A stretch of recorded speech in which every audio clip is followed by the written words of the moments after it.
Hey guys, welcome back. Hope you're having a fantastic day. Do you guys know why I rarely feature the Patton? Here it is. The Tier 9 Patton tank. It's not a Patton. It's a Patton tank. Not the Tier 10 Patton. This is one of the few lines where they're all called Patton. It's a Patton tank and then the Tier 10 is a Patton. But why have I very rarely featured the Patton? Well, that's an interesting question. Let's watch this game and we will try and understand the reason. GT Venom from the clan. I think I said your clan name right. Here he goes, moving on up. He's a moving on up to the east side. He's on the east side. And he's going to knock down some trees. I'm not sure why. I guess to create some concealment. He's done some interesting spooting. That's pretty good. Yeah, he got some spooting assist, 400. Oh, and he spooted a phase 1. And he did not get spooted back. Because when he shot, the phase 1 was behind that topography. Now this is not a normal spot for a Patton. He's taking a big risk here. Because although the Patton has some very good view range, it does not have good concealment. And so I know Wargaming sells the whole US medium line saying, oh, very good view range. They have the advantage of very good view range. So what? This game is not about just view range or just concealment. It's a combination of both. We know that, right? Detection is a combination of both. You can have fantastic view range, but if you have terrible detection, you probably get out... Oh, I said that wrong. If you have really good view range, but very poor concealment, you may get out-detected or detected first by someone who has not as good view range, but better concealment. Ah, it's math. It's so complicated. It's so complicated. You gotta multiply two numbers together. Ah. So just because a tank has 10 more meters of view range than some of its counterparts, doesn't mean it's gonna outspot anybody. You wanna do a little math? Let's say a tank has 400 meters of view range. And the Patton has 410. Whew! It's got a 10 meter advantage. What's 10 out of 400? That's 1 out of 40. What's that? That's a little over 2%. Yeah, I did that math. 2.2% approximately.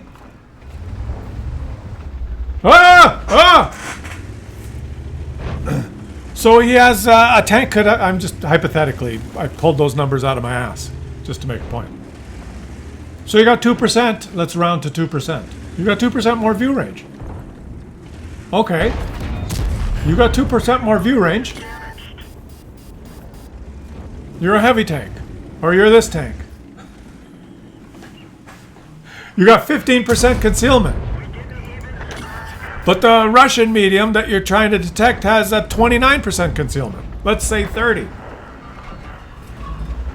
And that kind of... He has 100% concealment. Did you see that? That kind of disparity exists in the game. You can have a medium tank, a crew, different crew skills, or not having crew skills, or being a big fat Patton. You got 15% concealment. Object 430, 30% concealment with the right, you know.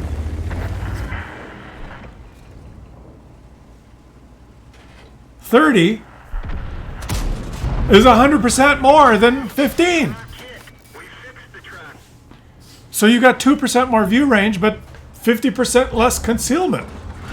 And you got to multiply those numbers in when you're trying to do detection. The object 430 is going to out-detect you every time. Unless you're cowering in a bush with a camo net. Apart from taking positions using concealment. Right? Everything else being equal. Boom! You're too late. You're too late, baby, now it's too late. So, So the advantage of the Patton is actually a disadvantage. The Patton tank, and as well as the Patton, typically gets out-detected by every other medium tank in the game in its tier. Even though it's sold as, oh, it has really good view range.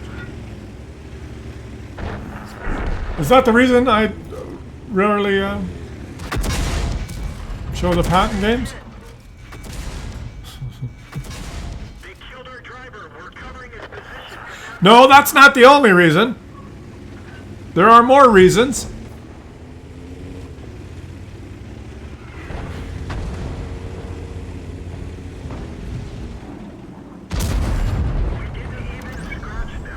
There are more reasons, guys. Let's find another target. They're knocked out. But the main reason, if you want to like kind of summarize the whole, all the reasons grouped together, we'll get to that in a second. Oh! One of our tracks is damaged. Enemy armor is hit. Oops! Tracks up.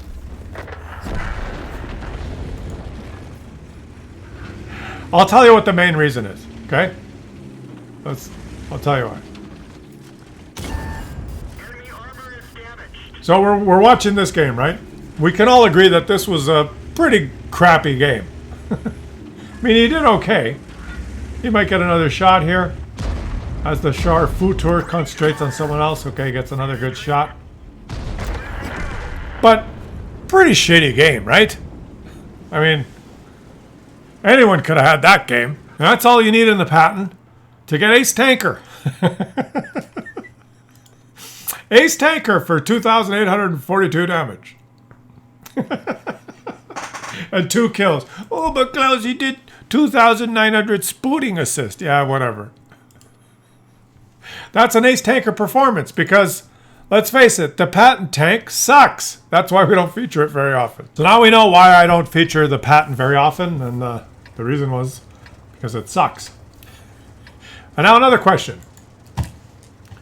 Why don't we feature this tank very often? The BZ-75. Why don't we feature it?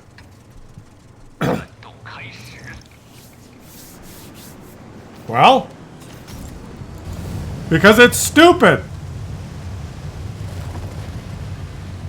There you go, that's the reason. This is stupid.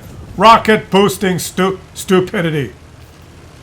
I still can't get, I know it's been a long time. I know these tanks have been in the game for a long time, and I'm still complaining about them, but I just can't get over it. Whenever I see them rocket launch themselves into position, okay, I'm the big super heavy tank. I'm here before everyone because I have a rocket launcher. It's stupid, right? It's just dumb. It's oh look, surprise! Hey, you're on fire and you're gonna hate your game and you're gonna lose 1,500, 651. You've got 7 HP left because Wargaming put rocket boosters in the game. That's why we don't feature it, because it's dumb. I can't get over it. I know.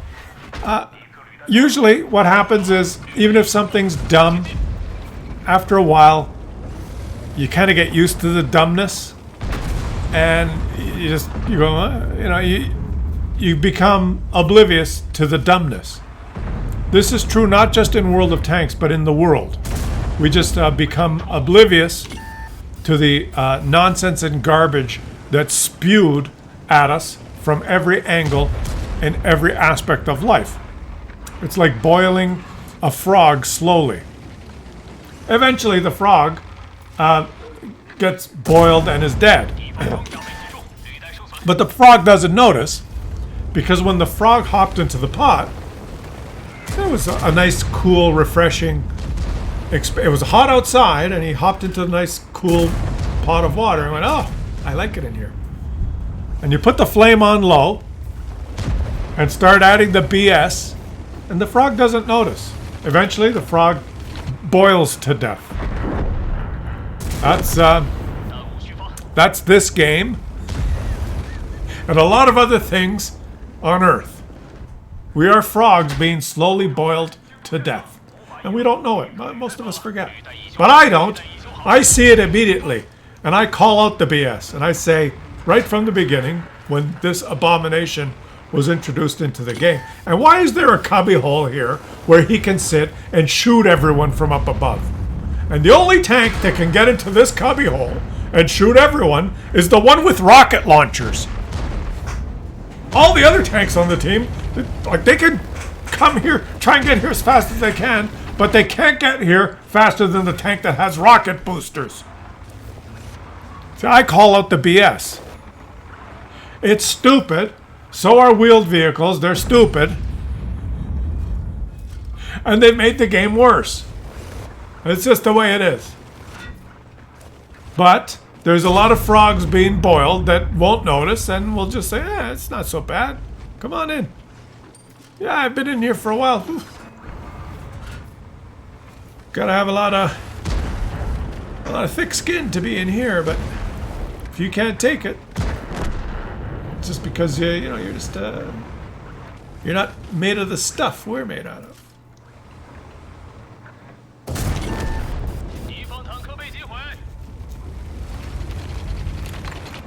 And that's how it works. We will not get into the rest of the nonsense that's spewed in every aspect of our lives. It's all the same. Oh, look, you missed, FV. That's unfortunate. If you had a rocket launcher, you could have got away. Who was it in Wargaming's design team that...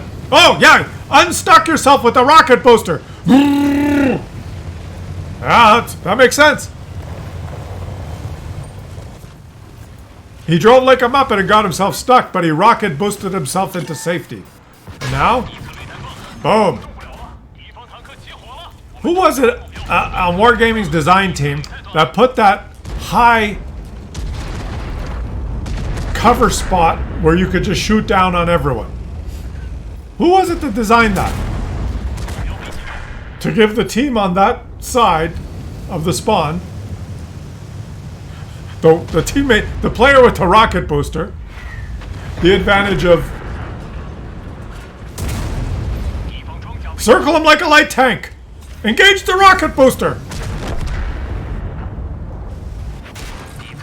Why would that be a thing? We rework map, and if you happen to spawn on north side, you get to this ledge cubbyhole of protection where you can shoot down on everyone, Yuri. We will make map unbalanced like mines. Then we will have encounter mode. And we'll ask the teams to encounter themselves. We put the encounter base right behind cubbyhole sniper location. That's how you could improve the map, Wargaming. Have an encounter mode and put the encounter base behind that ledge, and so that this team can get up there and get on the ledge and take control, like on mines.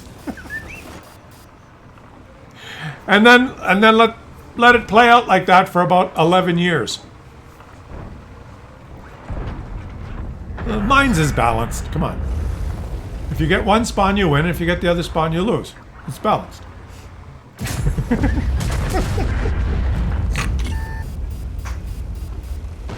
So now we know why we don't get to watch many BZ-75 games. He did do pretty well, though. He did 8,694 damage if he had a rocket launcher. Dumb tank. I stand by my initial assessment. Dumb tank. I'll catch you guys on the next one.